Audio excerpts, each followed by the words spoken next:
Bonjour à toi, j'espère que tu vas bien. On se retrouve dans une vidéo sur l'Ayurveda et sur un sujet qui tient très à cœur à l'Ayurveda puisque c'est quelque chose qui peut être une grande source de déséquilibre et de maladie quand ce n'est pas bien géré. Aujourd'hui, on va parler des besoins naturels qu'on peut aussi appeler les réflexes naturels du corps.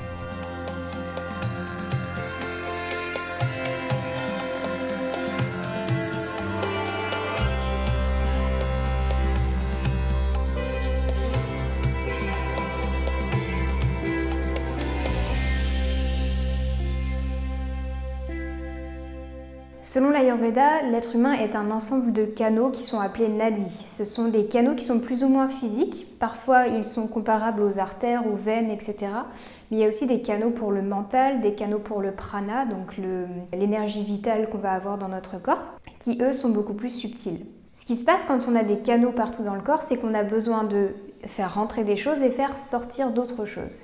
Et quand on empêche cette circulation-là, Vata, qui est le dosha qui est responsable du mouvement de la circulation dans le corps, il va être bloqué. Et c'est ce qui va parfois pouvoir créer des aggravations de Vata chez la personne de plein de manières différentes. Donc quand notre corps a besoin de faire rentrer certaines choses, comme de l'eau, comme des aliments, comme de l'air, ce genre de choses, il va nous envoyer des signaux. Et quand il a besoin de faire sortir quelque chose comme des gaz, des sels, des urines, etc., il va aussi nous envoyer des signaux. Ces signaux en Ayurveda, ils sont appelés Vega, et plus particulièrement les Adharaniya Vega, c'est-à-dire que les Vega, les besoins qu'il ne faut pas contrôler, qu'il ne faut pas chercher à supprimer ou à augmenter. Ces Vega, ces besoins, ces réflexes, c'est une manière de notre corps de communiquer avec nous pour qu'on puisse prendre des bonnes décisions. Donc se nourrir au bon moment, aller se coucher, évacuer les gaz, comme je disais, évacuer les sels, évacuer les urines, éternuer. Et si on empêche le corps de faire ce dont il a besoin ou de recevoir les choses dont il a besoin, il va créer des déséquilibres. Donc il y a deux soucis avec ces besoins qui peuvent apparaître. C'est de une, quand on les force, donc quand on se force par exemple à aller aux toilettes alors qu'on n'en a pas envie, quand on se force à manger alors qu'on n'a pas faim, quand on se force à boire alors qu'on n'a pas soif, tout ça c'est déconseillé et ça peut déséquilibrer. Et la deuxième chose qui peut arriver avec ces besoins-là, c'est le fait de les supprimer, de les ignorer ou de les retarder. Par exemple, vous avez faim, vous ne mangez pas tout de suite, vous attendez, et ça va créer un déséquilibre. Si vous devez aller à la selle et que vous attendez, ça va créer un déséquilibre.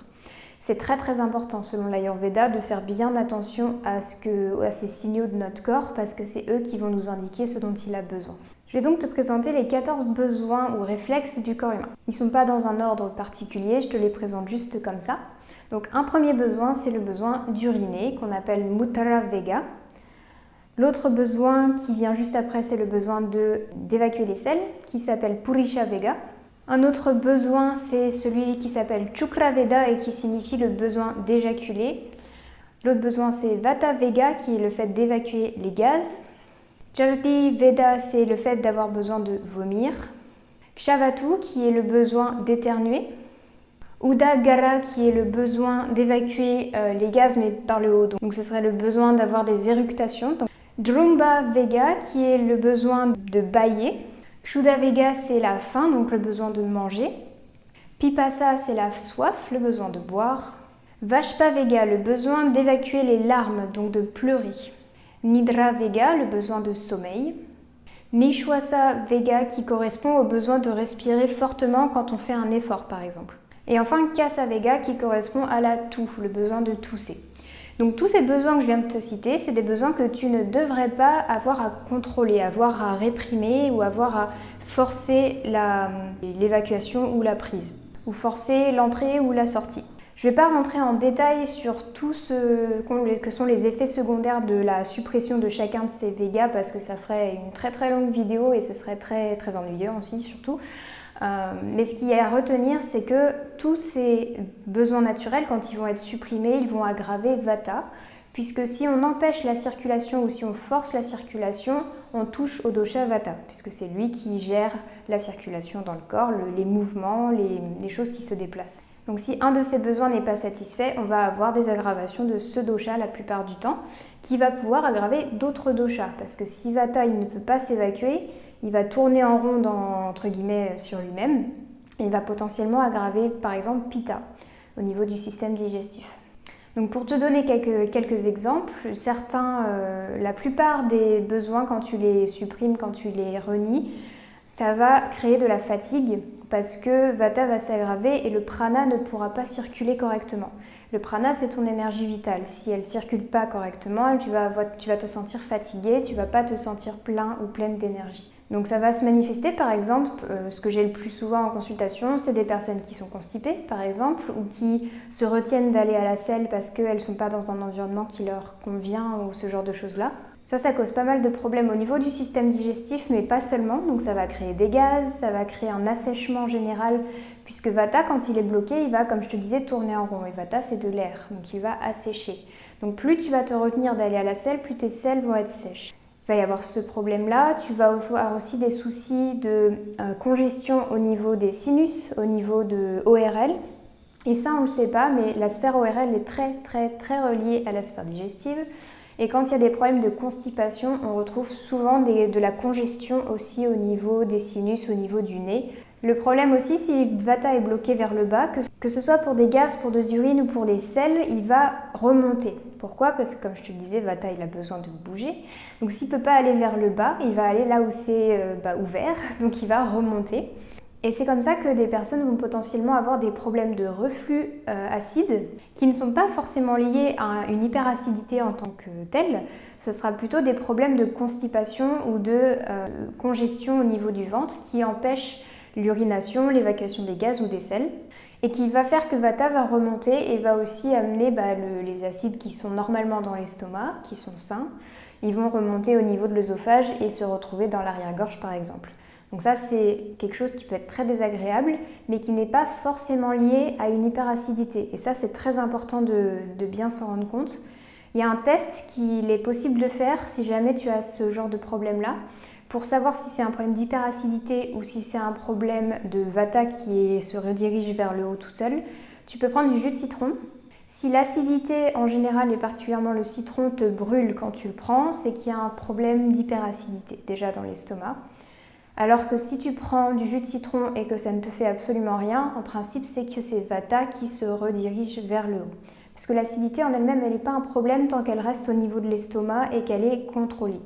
Donc on va éviter de tout de suite prendre des médicaments quand on a des problèmes d'acidité, parce que si jamais c'est pas lié à de l'hyperacidité, on va en fait presque aggraver le problème, parce que quand on fait diminuer l'acidité dans l'estomac, notre digestion elle va être moins bonne.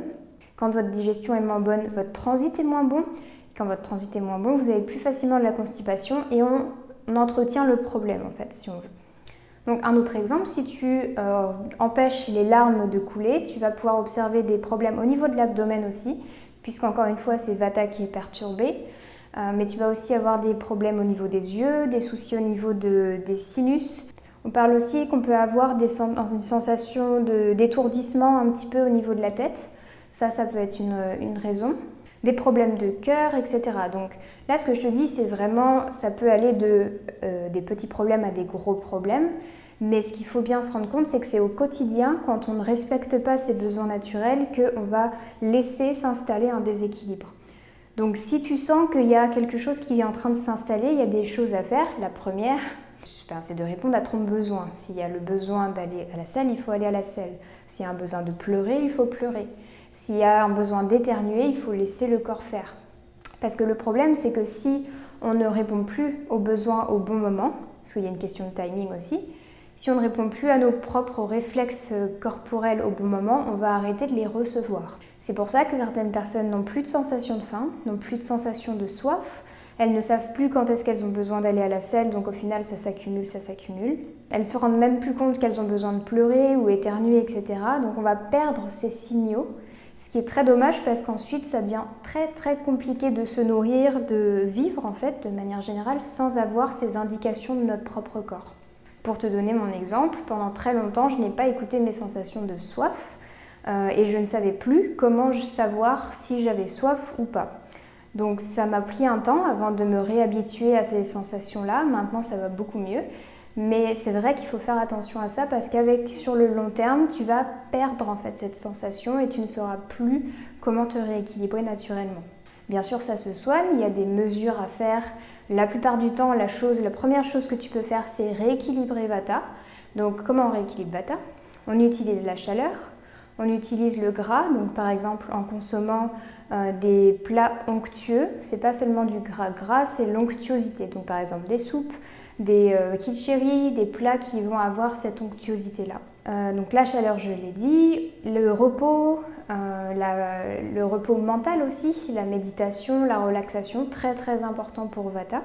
Et on va faire en sorte de rétablir le transit, parce que plus Vata est bloqué vers le bas, plus il va causer de problèmes au niveau du reste du corps. Donc c'est une des premières choses qu'on va essayer de régler en Ayurveda avec le sommeil notamment, de faire en sorte que le transit soit bon. Donc si tu observes des déséquilibres chez toi, je t'invite à te demander est-ce qu'il y a des besoins auxquels je ne réponds pas, ou en tout cas pas au bon moment. Là, je t'ai donné la liste, donc tu vas pouvoir regarder ce qui te paraît logique. C'est assez logique, je ne t'ai pas donné une liste exacte de tout ce qui est causé par chaque besoin réprimé, mais c'est très logique. Donc déjà, tu peux avoir une première lecture, de te dire j'ai tel problème ou j'ai tel petit symptôme que j'ai en ce moment.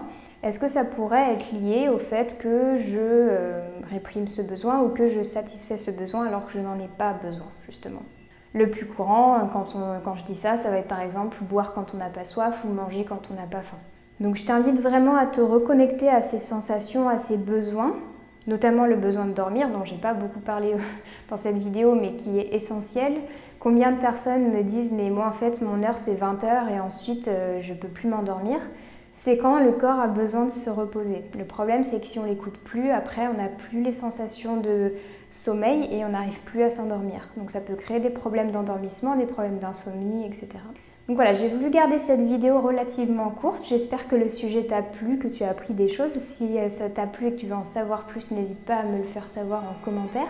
Et je pourrais éventuellement te faire une deuxième vidéo sur le sujet ou répondre directement à tes questions. Tu peux toujours me suggérer les thèmes qui te plairaient en commentaire, ça m'inspire beaucoup pour faire de nouvelles vidéos. Je te souhaite une belle journée, une belle soirée ou une belle nuit et je te dis à très bientôt dans une prochaine vidéo.